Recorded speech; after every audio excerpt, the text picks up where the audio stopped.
Hi, today I'm going to talk to you about controls for your model train. Model trains are usually controlled in two major ways. There may be other ways as well, but the two most popular are DC, which is analog, or DCC, which is digital. Analog just has the power that goes to your model train through the tracks adjusted by an external controller. In DCC, there is a continuous supply of power going through the tracks to every locomotive on the track, but the locomotive is actually commanded what to do by a decoder inside it, which decodes signals that are also sent through the track. So with DCC you can have multiple locomotives on the same track. You can have some moving at various speeds, some can be stopped, you can control their lighting, you can control their sounds. You can't do that really with analog. With analog you apply power, the train moves. You apply more power, it moves faster. You switch direction, it moves in the opposite direction. And the lights of course get brighter or dimmer as the speed increases or decreases, but with LEDs that is less of a concern, because LEDs activate at a far lower voltage, so to speak. So how it works on any locomotive is the metal wheels pick up the power, send it to the motor or decoder inside, and the motor then moves the wheels once again through a series of gears. You may have shafts, you may have belts. Various model trains use various drive mechanisms. So on my layout I was using two controllers. I was using this Hornby R965, which came with this Flying Scotsman set. It's a fairly decent starter controller, puts out a bit of a high voltage. I've measured 17 volts to the track, and it also is not very precise in control. Like, this knob is not fully linear, it has distinct steps. So as you are turning it, you go beyond a certain point and suddenly a locomotive jumps into a higher speed, so to speak, which was okay because I learned how to manage and anticipate that, but not the most ideal when you want proper slow speed control. Instead, this far older R912 which I have, which was given to me by the same relative who got me interested in model trains, actually is a better controller than the 965.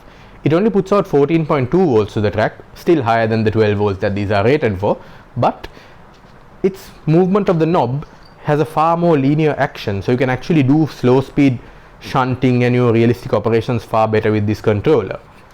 However, as you can imagine, it's a fairly old controller, and well, I didn't want to use this too much at extended periods of time due to its age, and I don't know how long it will last. Probably should last a longer time, but I wanted something new. So what I did is I went and bought myself two of these Gaugemaster Combi analog single track controllers with plug-in transformer. I purchased them from Hattons in UK, had it sent over to a friend there, and he brought it for me when he was coming to Sri Lanka. Hattons is pretty good. I mean, you just go and look at their website, the sheer array of stuff there, and the prices are also in most cases lower than if you actually go to a manufacturer's website. So I mean, a lot of people recommended Hattons to me, and I'm recommending them too. So first I'm going to unbox this, which you will see in the next section. Then I'm going to hook it up to my layout, and let's do some performance tests. Let's see how these are. So here we are, the Gaugemaster Analog GMC Combi single track controller with plug-in transformer. Let's get to unboxing. So what I discovered is there's some tape on the side here. Let's just get that out of the way. Okay, open the box. There's another little cardboard box in there. Okay, so let's get that out of the way. This is very nicely packed, I must say. Okay, so the place to open that box is there. Ooh, very nice. First things first, we've got a little Gaugemaster leaflet, guarantee, fill the form, cut it out, return it by post. Okay, I am going to post this from Sri Lanka to them because, well, I've bought it and the warranty should be applicable, I hope. We have a whole bunch of information here. Installation, operation. It's talking about some plug. That's not for this controller. The guarantee. Turn it over.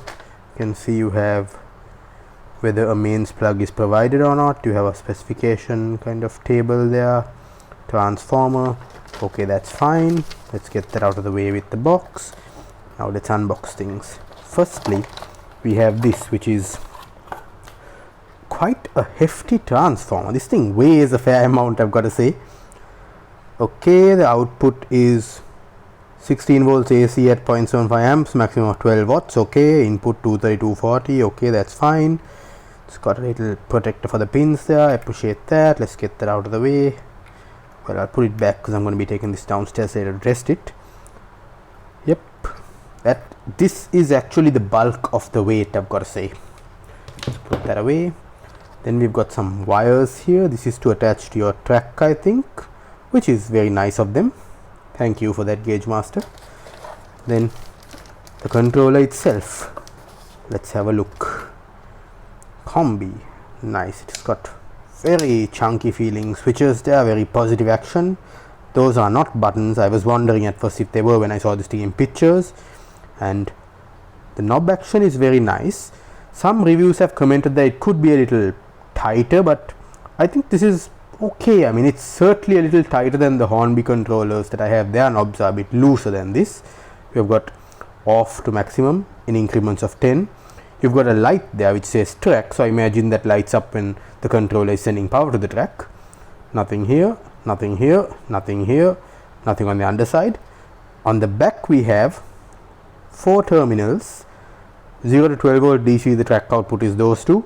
16 to 18 volt AC for accessories is those two. I don't think I'm going to use those because I have separate transformer for my accessories. And here is the input from that chunky transformer.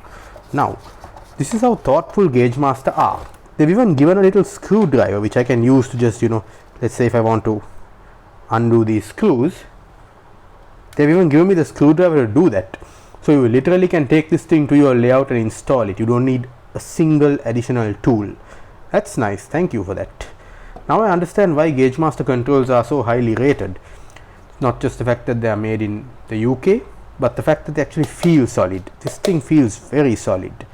Gotta say, I like the action of the knob. I like the way the switch is so positive with center off. I can't wait to try this out on my layout, which is the next part of this video.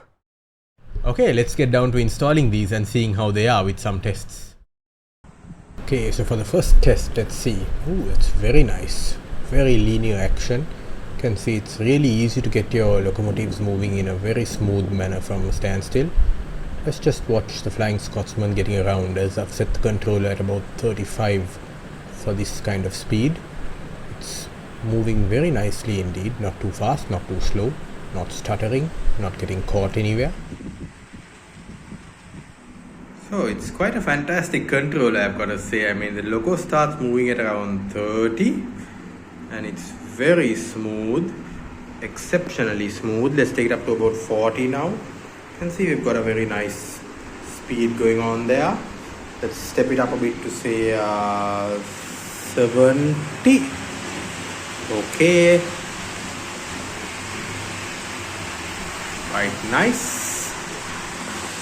Let's go to maximum.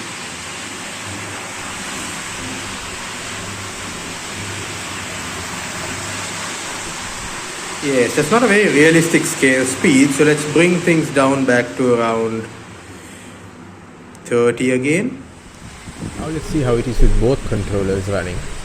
There's my Hornby Class 47 and the Flying Scotsman. Both seem to be pretty happy, I've got to say. Slow speed performance is impressive. I could never get this kind of a crawl with my Hornby controllers. Little more juice and away it goes very smoothly. It's a similar story with my Hornby Class 47. The slow speed is far better than my Hornby controllers. I've got to say, these Gaugemaster controllers are deeply impressive. I'm really pleased with them.